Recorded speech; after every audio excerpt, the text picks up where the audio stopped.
more love, more joy, everything. It's inspired young people. Inspiration comes from within you.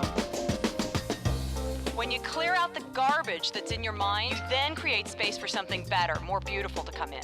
Let's have life and have it more abundantly. I say yes. It's like taking a workshop. I get to be in my pajamas. We have a very active imagination, which is why it's important to learn how to harness it and then point it in the direction you want to go. I listen to your show every day. It's time now for Living Your Inspired Life with Susan Burrell. Susan is no-nonsense, inspirational, motivational, and fun. This is positive talk radio. Practical wisdom for everyday life. It's a gift you give yourself. Now, here's Susan. And welcome to Living Your Inspired Life. I'm Susan Burrell, and you're listening to News Talk 1590 KVTA. And I'm just going to remind you at the get-go that all the shows are archived on the website, livingyourinspiredlife.org. So you don't have to wait for Sundays to listen to all the good stuff that we've been talking about. You can go to the website and tune in and tune up to develop your power perspective. I invite you to do that. And if there's anything that you have questions about, you can email me through the website. So livingyourinspiredlife.org. Now today, this is going to be interesting how I'm going to introduce you. But I am so excited because I have a man in the studio who is a wisdom keeper. That's what I choose to call you, because there's wisdom and there's history. And this man has written a book. It's called The Beatles and Me, and it is about the first tour the Beatles did in North America in 1964. I want to welcome Ivor Davis. Thank you, Susan. Nice to be here. Yeah, I'm thrilled. And we've already been talking and yadding before we even came on air. So the thing I was excited about in looking at your book and is the way that you tell the story about it. And there's all sorts of different things. So I just want to read the table of contents because because this is really cool. So chapter 1, my ticket to ride. Chapter 2, I'm with the Beatles. Chapter 3, I left my hearing in San Francisco. Hello? Yeah. And anyway, so how you broke this down to write it is really fun. And it's a great, it is a stroll through history for me, having not, I was a child in 64, and having not had this on my radar as a teenager until much later. I'm grateful. And I have a 21-year-old. I brought the book home. He's like, Mom, ooh. I'm like, yeah, look at it. So you just wrote this book. What caused you to decide to write about your experience? Well, okay, first of all, I got to tell everybody, I'm sorry, Ivor. I'm just going to interrupt you. And you haven't even started. Ivor is a journalist, and you were a journalist for over 4 decades, working for the Express? London Express. London yeah. Express. And that's how and why you were one of the journalists that went with the Beatles on this really Fast and Furious tour in 1964. Well, that is exactly right. And the remarkable thing is that life gives you the turns that you don't expect. Oh, yeah. And that's exactly what happened, because I was in the right place at the right time, and who knows how that works. If you find the solution, call me up and let me know. We can riff on that for a while, too. But before we rip on that for a while, seriously, I was there in Los Angeles. I got a call. I was correspondent for the London Daily Express, which was a big newspaper. 4 million people read it every day. Oh, my goodness. Look at newspapers today, and it's sad, but that's another story. And my editor called me in London and said, the Fab Four are coming to America for the first time. Get on the plane. They're in San Francisco, arriving this afternoon. Join them, travel with them, eat, drink with them, sleep with them, do whatever you like, and report about what's going on. And also, I want you to write a column, ghostwrite a column for George Harrison. Okay, now that's interesting, to ghostwrite a column for George Harrison. Well, the good thing about it was that I had to talk to him every day and find out what he had to say about this incredible tour, which it was incredible. 51 years ago, first time in America. But the problem was that George was a rocker, and if you know rockers, they go to sleep at 3 in the morning and they wake up at 3 in the afternoon. So my problem was that for the first 2 weeks of the tour, George was not up to tell me what was going on. Mm-hmm. So, I'll confess it here. I actually made up the column. I kind of thought that because I can't imagine that with the tour going on that George would have enough bandwidth to then also write an article all the time. You're absolutely right. Yeah. And we're not retrospective. We're not introspective at that age. I mean, George was in his early 20s, 22, 23. I was a veteran of 24 and a half. And when you're that age, your wisdom is not quite focused.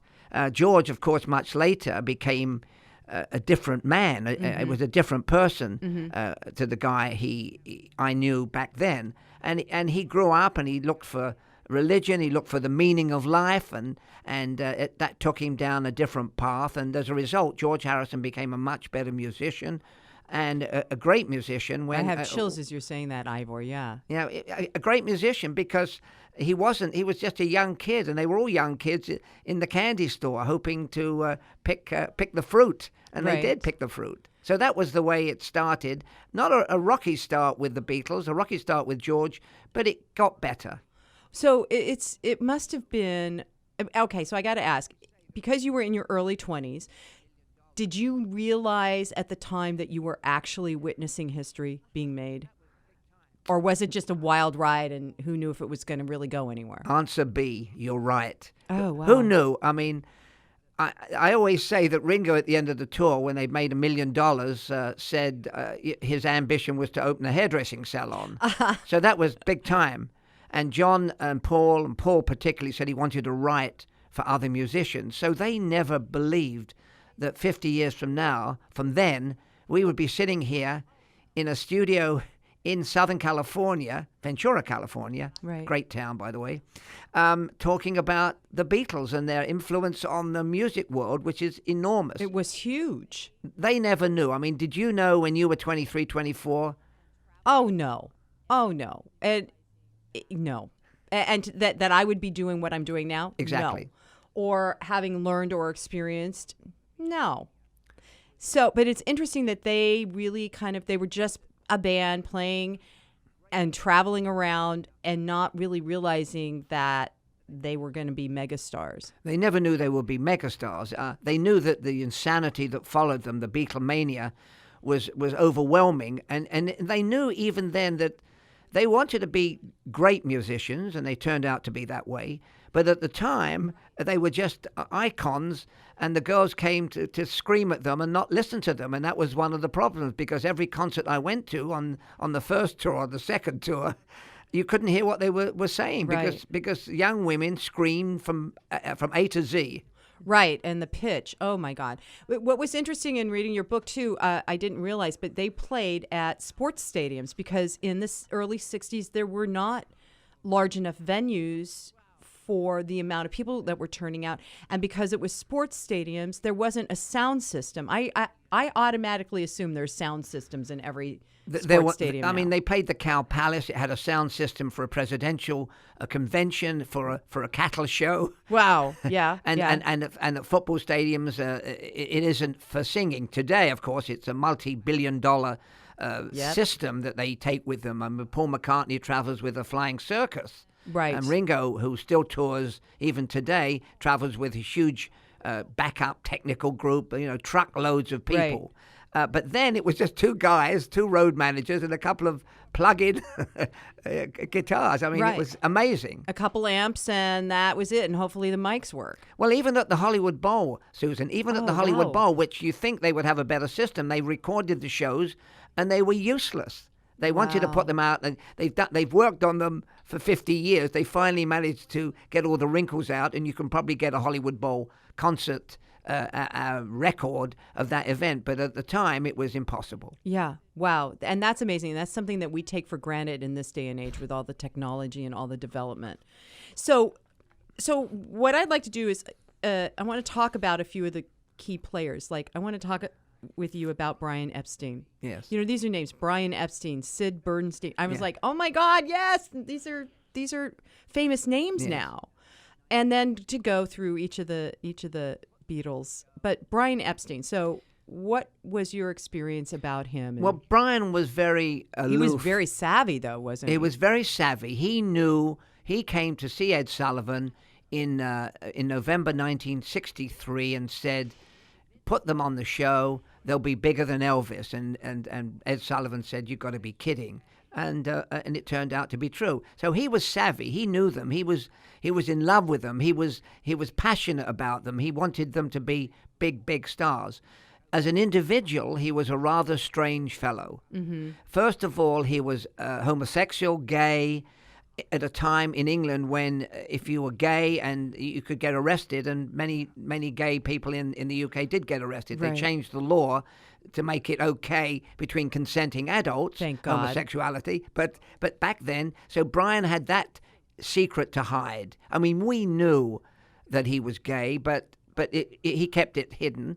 And so that was an insecurity that was there. But he was a very smooth, elegant-looking guy. He dressed in fine robes but Suits. yeah. Yeah. Fine suits and shirts and elegant Carnaby Street top tailor stuff.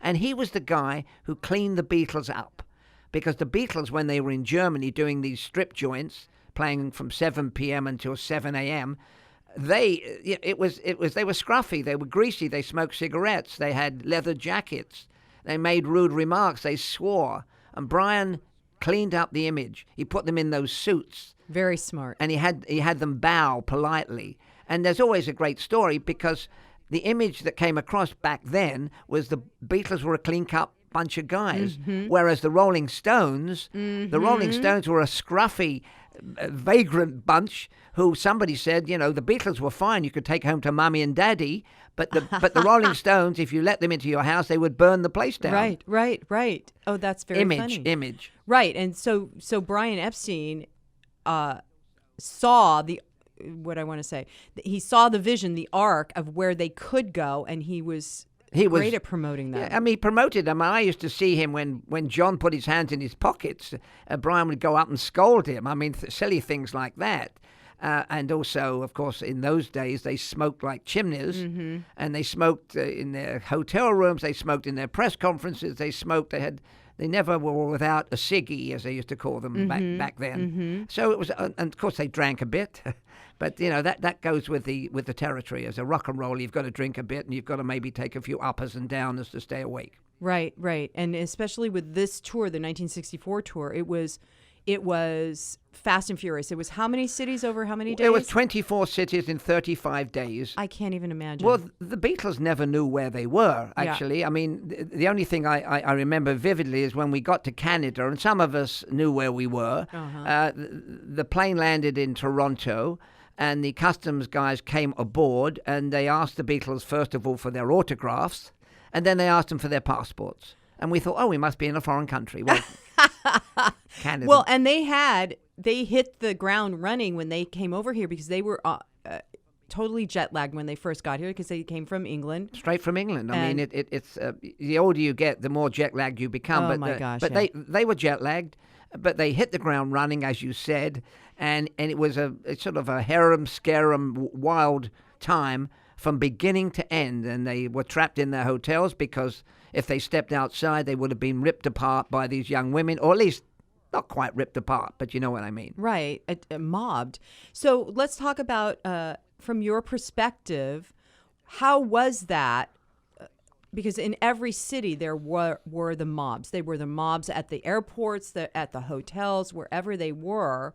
How do you get used to that? Well, the problem with the Beatles was when they finally left, they said they wished they'd seen more of America, because they saw the inside of stadiums, they saw the inside of press conference rooms, and they saw the inside rooms of their hotel. Yeah, that's kind of sad. And they were trapped. Yeah. They were trapped in their hotels. And in a way, that worked for me, because I was in the next room to them. Then they got a suite. They gave me a regular room. And then I could wander in and I'd talk to them, and it was a social conversation. They couldn't leave their rooms day or night through the whole tour.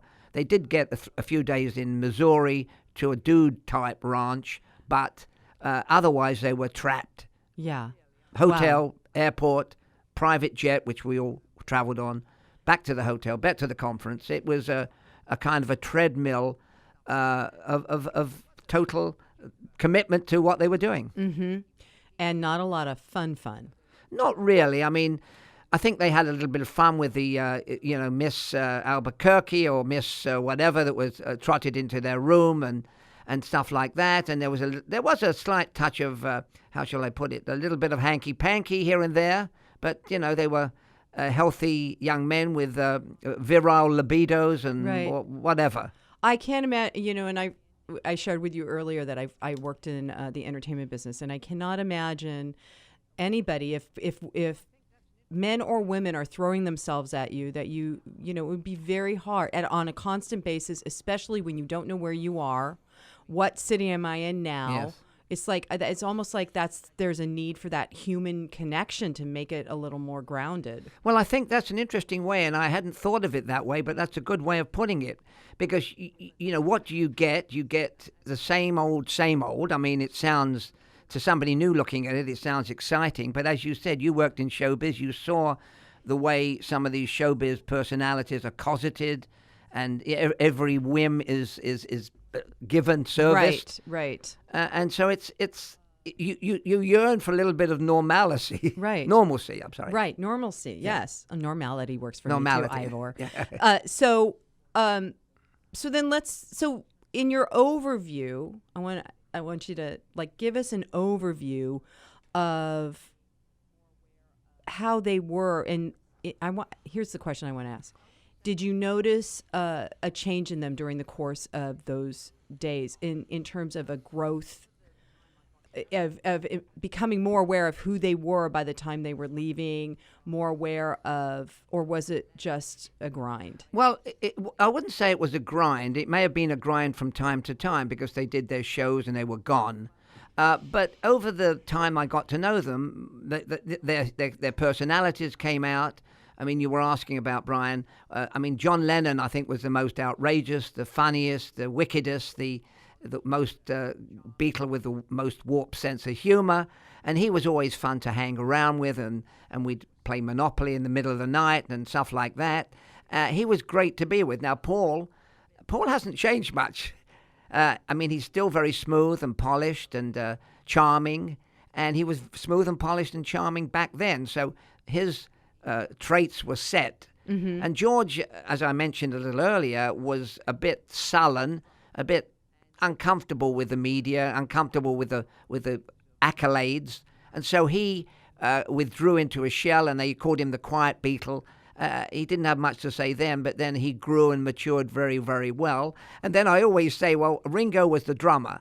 And if you know any drummers around, you know probably they're not the brains of North America. And Ringo was a pretty straightforward guy, a young kid who'd hit it, lucky because he was the guy that was brought into the Beatles after they fired the original drummer, a guy called Pete Best. Uh-huh. So Ringo was the new boy on the block, minding his P's and Q's, but by the end of the tour, the first American tour, Ringo had become the most popular Beatle. Really? Yeah. When as we left New York City, going back to the United Kingdom, there were signs that said Ringo for president. Really? Yeah, believe it or not. Wow, no, because in my mind, I think of Paul McCartney. Yes. Or John, Yeah, but no, Ringo, the other thing that helped Ringo very much was people liked him in the movie A Hard Day's Night. Yeah. And as a result, Ringo kind of got the lead, if you can call one among four. It's like the Marx Brothers, which Marx brother, for those of you who remember the Marx Brothers, is the most popular. I guess Groucho was, or Harpo. Anyway, so the most popular in the movie thing was Ringo. And he got the lead role in the next movie, Help, which was made 50 years ago this year. Oh, my gosh. Yeah. Wow. So in all the different venues that they played, some of them were very, very large venues. And then there was a few small ones, right? There were. One of the things were, for example, Colorado, which was a beautiful outdoor stadium, 15 miles from town, was a much smaller place. The Hollywood Bowl held 17,500. That was fairly good. And then, of course, when they came back to America after conquering America in 1964, they came back in 1965, August of 1965. They came back. They played Shea Stadium. Yeah. and they sold out there, and there were 55,000 people watching them. Oh my goodness! Big turnout. So oh my goodness! the crowds grew, and the sound system stayed pretty awful. Awful, yeah. So in some of these chapters, that the titles and everything that you chose. Well, let's talk about the ghostwriting for George first. Well, part of the problem was that, as I mentioned, George never woke up until 3, and then I had to produce a column for my London editors. So I produced a rather ho-hum blah thing. I didn't want to say anything too opinionated. And so it came out, I mean, the first 2 columns were awful. They were terrible. They were kind of bland and said nothing. And then George confronted me in the plane and said, Ivor, the column that you're writing for me under my name is a load of old rubbish. He used a stronger term than old rubbish. Uh-huh. But I said, well, George, why don't you talk to me? Tell me what's going on in your head. Tell me what appeals to you, what you like, what you dislike. And he did, and the columns improved, and our relationship improved. Was this were the columns a daily or a weekly? They came out twice a week. And it was by George Harrison, big name George Harrison. And I discovered much later that George was getting paid more than I was goodness. for one column that I was writing. Oh, goodness. That turned me into a very sour and bitter man as I am today. No, yes, I'm because kidding. I can see that, Ivor.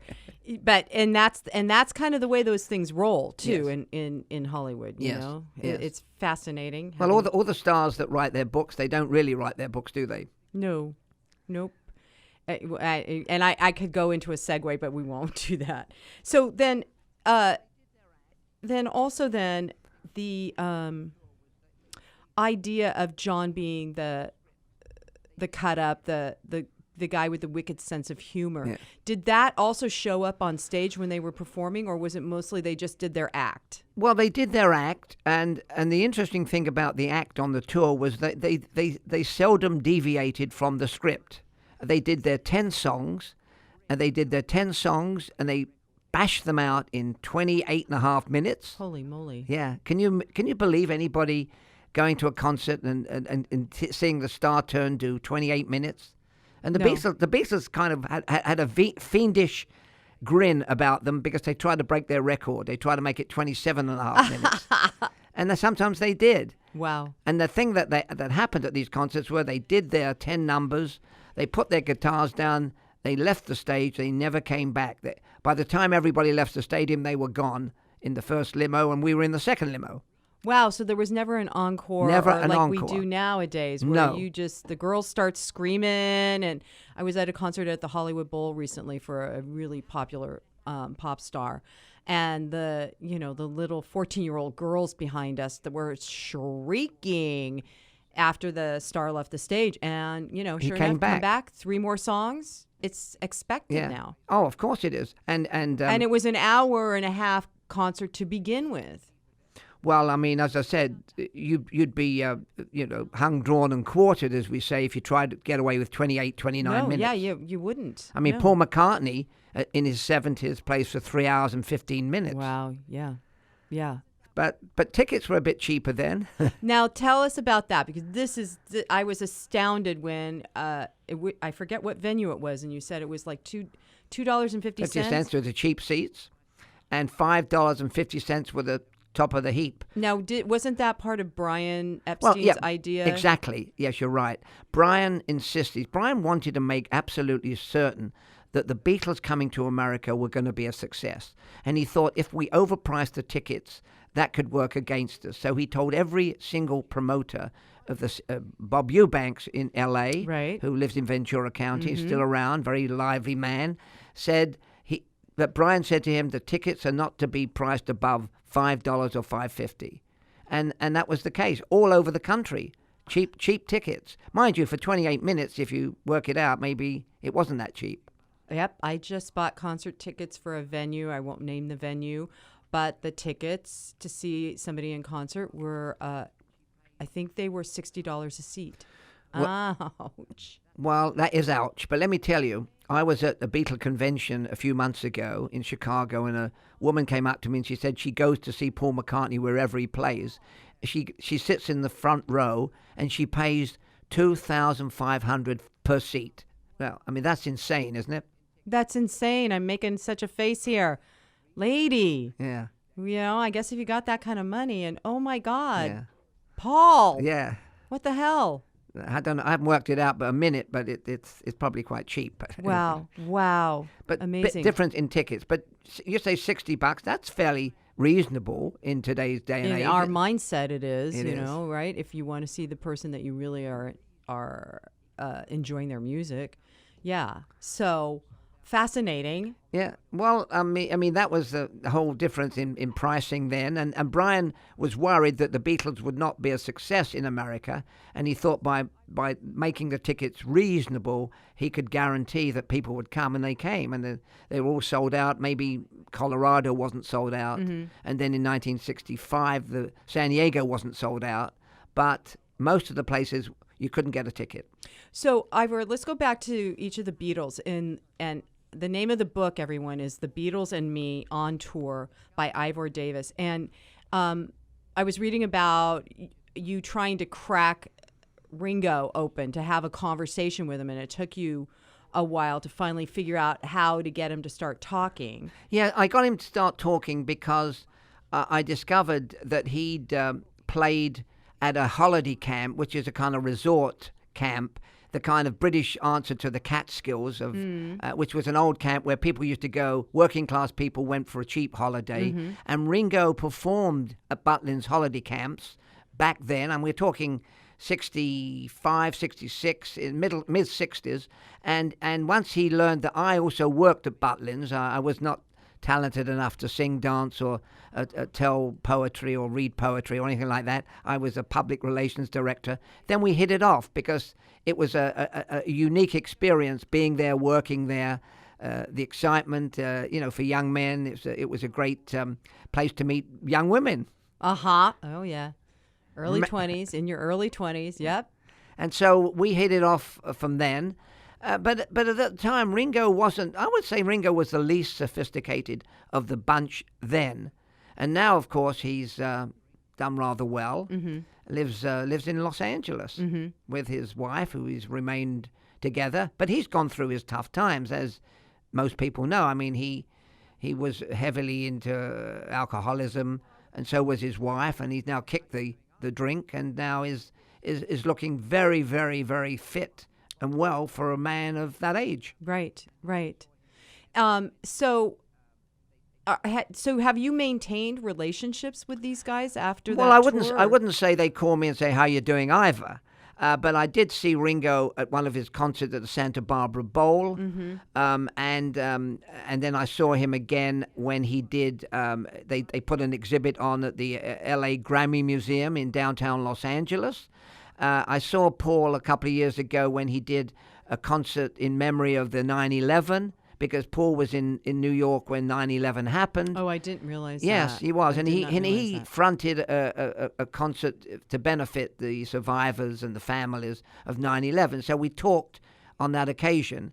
And then, of course, unfortunately, John got shot. Yeah. And George died not so long ago of cancer after battling, and he also lived in Los Angeles, interestingly enough. So they liked Southern California. It's interesting as I remember where I was when the news came through about the assassination of John Lennon, and I was in college at the time, and it literally, the whole campus, everybody just like shut down, and all you could hear was Beatles music being played and John's music being played, and everybody talking about the icon and the connection that they had personally to that star, that public figure.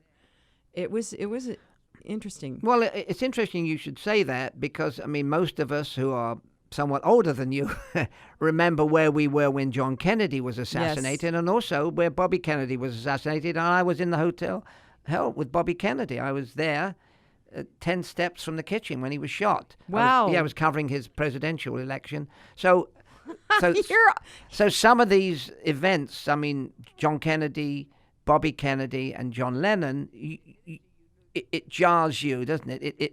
It's a vivid memory etched on your brain forever. Yeah, I kind of feel like it downloads in your cells and it becomes your personal memory. That's right. Even though it's a national memory or a world event memory. Well, it is your memory, isn't it? It is a unique memory to you, Susan, and so it's okay to be that way, even though, as you said, it's an international horrible incident, horrible affair. So I wasn't erroneous when I started the show saying you're a wisdom keeper, Ivor. Well, that's an interesting word, wisdom keeper. And nobody's ever called me that. They've called me many other things, which I won't go into here.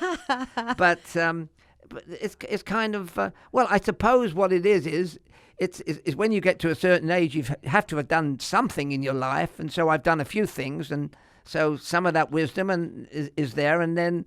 I think you get older, you get wiser. There's no doubt. So talk to me 20 years from now and you'll be brilliant. You're pretty brilliant now, but you'll be even more brilliant. Well, what's fascinating is because of you being in journalism for 4 decades, it's not just the Beatles that you've written a book about. You also wrote a book about the Manson murders. Yeah, but it's strange how these things affect your life, because I was around when that awful murders took place, and then I ended up being a journalist going out to the Spahn Ranch, which is in the San Fernando Valley, and talking to all these Manson followers. And when they told me the story of him, I mean, it sounded too far-fetched. Right. But it was true. It was the way he controlled all these young women, and then, of course, led them on this rampage, useless rampage, to snuff out some lives of some very nice people. And it just boggles the mind. But at the time, like a journalist, you just report on the story and you go on to the next day's story. You don't sit there at the time chewing it over. I don't think we have the wisdom, the introspection when we're younger. It's when we get a little bit more mature that it suddenly comes to us. And what they say, if you knew then what you know now, right. or the other way around. Right, but yeah, exactly. I mean, we can say that about all of us, can't we? I mean, you can say that. Tom can say that. Yeah, it's true. Tom. It's true. So I'm speaking with Ivor Davis, the author of The Beatles and Me, and you're listening to Living Your Inspired Life. We're going to take a short break, and we'll be right back.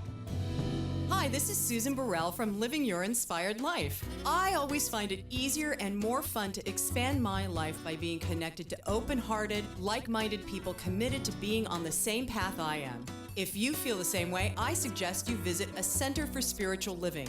There are wonderful communities in Ventura, Ojai, Santa Barbara, Oxnard, Pleasant Valley, Camarillo, and Westlake Village. You'll find terrific people, great information, and more tools to help you live the life you were born to live. So go to csl.org to find a center near you. That's csl.org for a center near you.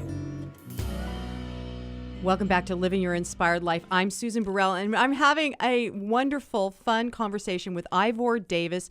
He has written a book called The Beatles and Me on tour, and it was the 1964 North American tour, the first tour that the Beatles did in our country. And this is peppered with really great stories. Really fun, Ivor. Thank you for that. And I'm going to invite my producer, Tom Spence, on because Tom has a couple of questions about the Beatles that we were talking on break that I think it's a good question. All right. Great to hear from you, Ivor, and a wonderful topic. Talking about the Beatles, it just seemed like not only were they prolific, but everything hit the bullseye. So many of their songs were hits, not only number one, but everything they did. The radio was absolutely, in America, was in love with the Beatles. So as they toured, did you find them writing songs? Did you see Paul, John, or George noodling away, and you heard that song as they were in their hotel rooms? Well, I never actually heard them singing a song that then came out on a later album, but I know that they were working very hard, particularly John and Paul, who wrote most of the music. And John and Paul used to say, we'll write a song for Ringo, we'll throw him a piece of bread, and maybe even George, we'll write something for George. But what happened was Brian Epstein had them on a very tight program, So when they were in America on that first American tour, they had an album to come out at Christmas. So this was August, September, and they had to have maybe 15 new songs. And the Beatles, John and Paul, together had to write most of the music. And so I would go into their suite, and they would be sitting on the floor with yellow pads and scrawling. And I knew they were writing music. And they tried to write music wherever they had a spare minute, which was very difficult. A lot of distractions on that tour. And yet they were able to write maybe half a dozen songs. Wow. On the road. And it's very difficult. It's like a writer saying, I'm going on a cruise and I'm going to write a book while I'm there during the downtime. Well, you're usually having such a good time and your timetable is so jam-packed that who gets time to write? But they were able to write. They had to write. And Brian Epstein had a invisible whip telling them, write. And the other thing, Tom, that you mentioned is if you remember in the early days of the Beatles, 64, 65, most of their music is what they called as lollipop music. Huh. I want to hold your hand. She loves me, yeah, yeah, yeah. Not particularly deep or wonderful or spiritual or whatever. It wasn't until later, until George Martin, their brilliant record producer, came onto the scene, that they started writing the great music, the songs, the Eleanor Rigby's, the wonderful music that you and we all know we love. So they evolved in themselves, and most of the songs they sang on the American tour were the old favorites, A Hard Day's Night and Help and a few things like that. It wasn't until 2 or 3 years later, when they almost stopped touring, that they started writing into the studio at Abbey Road, writing the magnificent music that we know the words to, every word, don't we? Yeah, every single one. Yeah. And that's interesting. I'm so glad you asked that question, Tom, because I hadn't tracked that. But true, if you're busy doing a tour, how do you get creative time? And especially if they had to go back after this tour and go right into the studio to produce a record that was coming out at Christmas, that's a very short amount of time. Well, not only that, when they left America after conquering America, it was in September of 1964, Brian had booked them in the kind of podunk seaside towns. So they'd come from huge Hollywood Bowl to 4,000 people at some godforsaken spot in the north of England. But he'd booked them, and they had to, and he was very he stuck by the idea, I booked you for Newcastle, you're going to Newcastle. What an anticlimax to the mania, the craziness of the Hollywood Bowl to New York to everywhere. Mm-hmm. Although I imagine the guys kind of needed that as a little bit of a downtime. Come down? Yeah, maybe that was a come down. But I mean, it is hard, now that you've played Broadway, do you want to play? Yeah, I get it. I don't want to do off-Broadway after I've done Broadway. Right. As an actor, that is a come down. Unless you're doing an experimental piece. And then you got to do off-Broadway first. Right. So we were talking on the break about having said earlier, Ivor, that you're a wisdom keeper. I like that phrase. I dub you that. Thank you very much. I'm going to pass it on to my grandkids who then... You can say, Susan says I'm a wisdom keeper. Yeah. But we were talking about during the course of your journalistic career as well, that you covered stars and politicians and political events and all of that. And one of the things we were talking about before was the idea of stardom and how that can warp people. And with this tour, this North American tour, this was the launching. Well, they were pretty big in England and Europe already, but this was the real launching more internationally because of the American public, to send them on that meteor ride to stardom. Yes. And we were talking earlier about how so many stars become so warped because of that. Well, because they get a wrong impression of life. The interesting thing is about John, Paul, George, and Ringo is they were Liverpool lads. They grew up not in poverty, but they grew up with where you didn't get everything you wanted. And somehow they seem to have coped fairly well. I mean, they did get into drugs later on, but they seem to have come out of it okay. But that was part of the 60s, It was. right? I mean, drugs, sex, drugs, and rock and roll. That was what it was. Yeah. And maybe it still is. I don't know. Is it still, Tom? Yes, it is, as a matter of fact. Thank you. You're welcome. But seriously, they weren't spoilt rotten, which was nice. Mm-hmm. Most of the stars that I have interviewed and that you know about with your thespian background have suddenly come a long way very quickly, and they become spoiled rotten. They think the world revolves around them. And I met many actors and actresses in the course of interviewing them who you thought would be delighted and happy campers, but they're not. No. They're tormented. Yeah. They're tormented, and so they end up their lives too young, drinking, drugs, and it's sad to see many brilliant careers. And we could talk about all the brilliant careers that kind of were snuffed out too early by. I mean, look at James Dean. I mean, a tormented, brilliant actor, but dead at a young age. Yeah, my previous life, I worked on set with a lot of child actors, and I was on numerous television sitcoms. And one of the first ones I worked on, the star of that show had grown up in the business, and he was carrying the show, and we're the same age, and we were in our mid-20s. And by the time I got to meet him, there was such a disconnect of what the real world was like, and good person, this individual, good-hearted, well-meaning. His parents were decent, but they were showbiz parents that pushed and pushed and pushed him.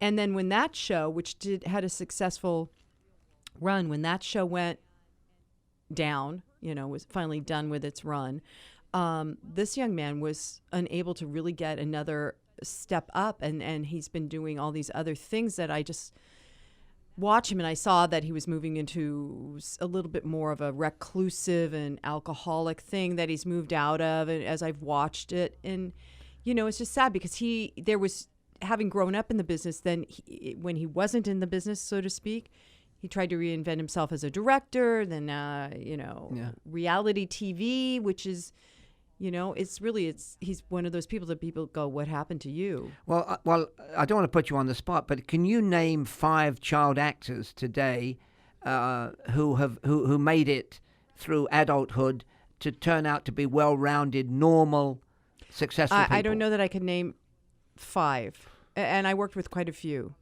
I know I can name one. Yeah. Well, I mean, I can, off the top of my head, Shirley Temple did well. Yes, she did, and oh my goodness. I mean, but she definitely was a rare one. I mean, she became a U.S. ambassador, and she was a nice lady when she grew older, and she actually showed up in San Francisco the first night of the Beatles show with her daughter and her husband. I saw a picture in your book. Yes, yeah. So I a great young child star, adored, who came out okay. But there aren't too many of them. I'll go with Ron Howard. Yes. And his daughter, who's now... She's doing quite well. Oh, my God. And she strikes me as a very grounded and creative actress. Jodie Foster did. Jodie Foster. Yes, she had to battle through some things before. She did. Funny you should mention Ron Howard, because last year, Ron Howard interviewed me for the documentary that's going to be coming out in May of next year about the Beatles in the 60s. So it was, so he's, so it's, I don't know what it's called, and I don't know how long it'll run, and I don't know whether I'll end up on the cutting room floor, probably, but Ron Howard is a pretty stable, brilliant young man, young director. Oh, he's maybe a bit older now. Okay, so my mother is from Oklahoma, and so is Ron Howard and his family. And so my mother would say, that's because he's an Okie, that he's grounded. It could be. Yeah. Could be. But those are unusual. It's interesting and kind of sad, maybe, that we can only name a handful of people as opposed to a majority of people that have become successful in that area. Susan, what about that brilliant young actor from Home Alone? I mean, I can't remember. Macaulay Culkin. Yeah. I mean, I don't. My memory doesn't serve me, but I think it didn't turn out too well. It doesn't seem to be right now, but that's a great example of that some is a great kid example. who was incredibly talented, very, very funny, and just slipped away. Right. And we can name a few other people that were, Miley Cyrus, Lindsay Lohan. I was working at Disney when Lindsay Lohan's Parent Trap movie came out, and then the buzz on the studio was all about this talented actress and amazing, and it's just sad. And some of it is it okay. So is it because these kids are growing up on set with a warped sense of reality? Well, there's one, and I always fade to Neil Young because he's my favorite, but he has a great song called Mr. Soul, and one of the lines in it, my became an event of the season. My face became an event of the season. Yeah. And he realized that at that point he was so huge, but then it screwed with him. And, they go but for these guys, and for the women, I can only imagine, and I always think of Bono because I worked a show, U2, at the Coliseum in L.A., and I have never heard, and I've been to a lot of big sporting events, a lot of big events, I have never heard human beings make the amount of sound they made when Bono and the band, when U2 came on stage. And we were sitting there, and we were in this little group in the back doing security, and I thought, what would that be like? And how could you not have an ego? Yeah. You go out, every guy wants to be you, and every girl wants to be with you. And it's just that, and then 2 hours later, you walk off stage, and that's got to screw with your head. Yeah. It has to. Well, they used to say in Hollywood, the trouble with him is he's believing his own publicity. Mm-hmm. And that was always the turnaround point. If they started to think they were invincibles and they were superior human beings. But see, I've been I have seen where the entourage around a particular individual star, that they're yes men, or women, they're telling them exactly what they want to hear so they can keep their paycheck. And that's not healthy. Well, let me tell you, which kind of turns us full circle. I went with the Beatles to meet Elvis at their house. Again, that was 50 years ago in August, next month. And Elvis, I've interviewed on movie sets, was a very insecure man in public. He was comfortable only among his own Memphis Mafia types. He was a great talent, and nobody could tell him to stop taking drugs because that was his downfall. That killed him at too young. Yeah. And he was a very shy guy, but if somebody had taken him to a shrink, I don't know, maybe he'd still be around. Who knows? Or rehab. A few times. Yes. But so how was it with the Beatles meeting Elvis? That's kind of an iconic... Yeah, it's an interesting story because what happened was that they were trying to meet, the Beatles were trying to meet Elvis. They were fans of Elvis. John was a fan of Heartbreak Hotel and Blue Suede Shoes and, the numbers. And they finally got together. And it was a very awkward get-together because it turned out that Elvis was very jealous of the Beatles because they had usurped him at top of the hit parade. Oh. And the Beatles had made one movie, Hard Day's Night, and it was a hit. Elvis made 3 movies a year. Same old movies, same storyline. Same storyline, but slightly different songs. And different backgrounds. Exactly. Hawaii. Yep. And so he was very uncomfortable with them. And the first meeting that I was at with them, they stood around like, not knowing what to say to each other. They finally, Elvis broke the ice saying, I'm going to bed if you guys don't start getting together. And then somebody said, didn't we come here to jam? And they plugged in the guitars and they started playing music. And it was much more comfortable. And it turned out to be quite a pleasant evening at the Elvis house. But then Elvis went along because of his drugginess. He went along a few years later to Richard Nixon, trying to get himself a drug enforcement badge.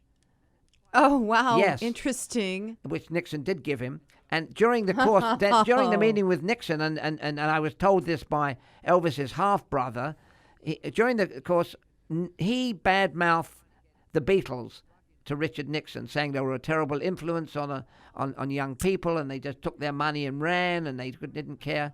And the Beatles unfortunately disliked him for that because he turned on them. But that's another story. Yeah. But the other thing, do you think there's some jealousy because God bless Elvis and he's great and his legacy lives on, but these guys were songwriters and singers and performers. Elvis was a voice for the most part. And I think if you walked up to somebody, I challenge anybody, and Paul McCartney especially because of Wings and his solo work, look at the hit songs this man wrote. It's like to the point where it's like Mozart of pop music. Right. It's impossible that he wrote all these songs, but he did. Yes. And they were always good. They were always great. And I think anybody walking up to him is like, hey, I wrote this song, and you wrote 40 hits that were charted. That's just, how could you deal with that? Yeah. If you were Elvis, how could you deal with Well, it? you couldn't. And Elvis was trapped in this slave labor movie contract by Colonel Parker. Right. And I was astonished. I saw Elvis at the Hilton Hotel in Las Vegas. Elvis did 600 performances. I mean, my goodness. while he was at the Hilton, because Parker had tied him into a contract that was horrible. I got this image of a dancing bear performing. Exactly. You know? That's really sad. And one of the last concerts I saw him at, and he'd become bloated, and he was really looking terrible. He was like a dancing bear. I'm serious. I mean, I don't mean, Yeah, not I picking- don't mean to be derogatory, but he was. He was pushed out there and told to sing, and he really didn't look well, and he looked overblown and over drugged and what have you, and he was told perform. And not long after that, he was dead. right. And it's interesting what you brought up, Tom, about the writing ability of like Paul McCartney and John Lennon, and how they just continue to evolve their skill. The White Album is a career for just about every band that ever existed. The yes. White Album itself, if you look at all the songs, The Breath, we were talking about it previous, that they could have a song like Bungalow Bill and Blackbird. They could have Back in the USSR and Dear Prudence. Yeah. And this is a flip that it's wild. While My Guitar Gently Weeps. Oh, God. That is the best song Yeah. on any album ever released. And Yeah. all of those songs, one after another, just go on a long drive and play that record. Oh, yeah. Yeah, and also I must tell you, I liked Sgt. Pepper, Lonely Hearts Club Band. I mean, a lot of that was very inventive. There's a guy called Jeff Emmerich who is another worked with George Martin in the recording studio, Abbey Road. Sgt. Pepper, if you listen to it's kind of offbeat. It's funny noises. It's a yellow submarine. You can hear people gurgling, and they did very inventive stuff, including a diversity that you've just talked about. Yeah, pushing that creative envelope to express and explore and see, do we want to go down this avenue? Yeah. This Abbey Road. And when you add it all up, when I go to the Beatle conventions and book signings, people come up to me and they are affected personally, like the Beatles wrote a song for them. They know every song. They know their lives. They can sing them. When you see cover bands playing all over the country, everybody gets up and dances and knows the words. I just saw one at locally here at the Olivas Adobe.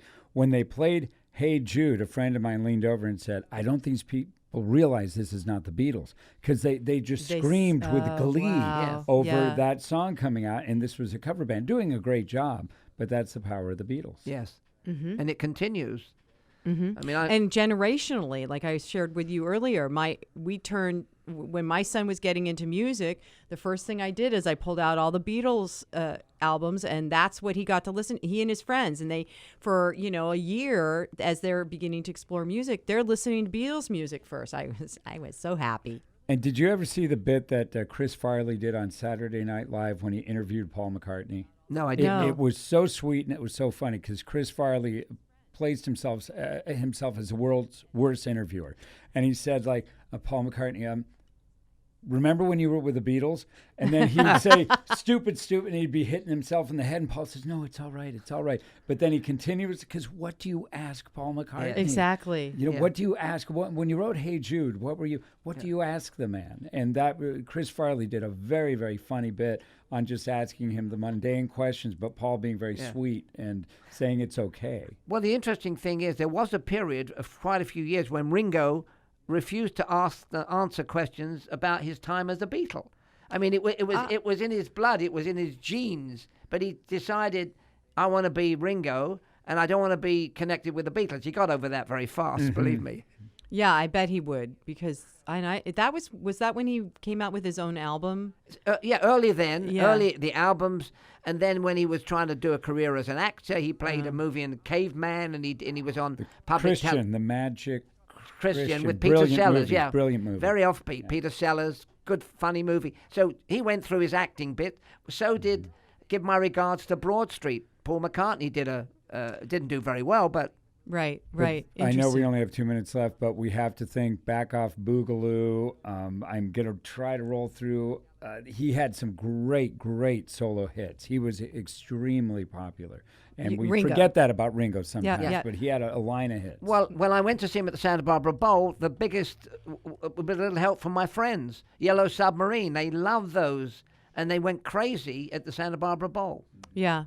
Ivor Davis, thanks so much for joining us. Tom, thanks for dropping in. And the book is called The Beatles and Me on Tour, the Beatles 1964 North American Tour. Now, what's your website? I'm glad you asked me. It's www.ivor, that's I-V-O-R, Davis, Beatles.com. Go on the website, learn more than you want to know about me. Also, buy the book if you want to. It's not brain surgery, but it's fun. It's fun. A great summer read, everybody. Take it to the beach and listen to the music while you're reading. Awesome. So I'm just going to finish with, and so it is, namaste.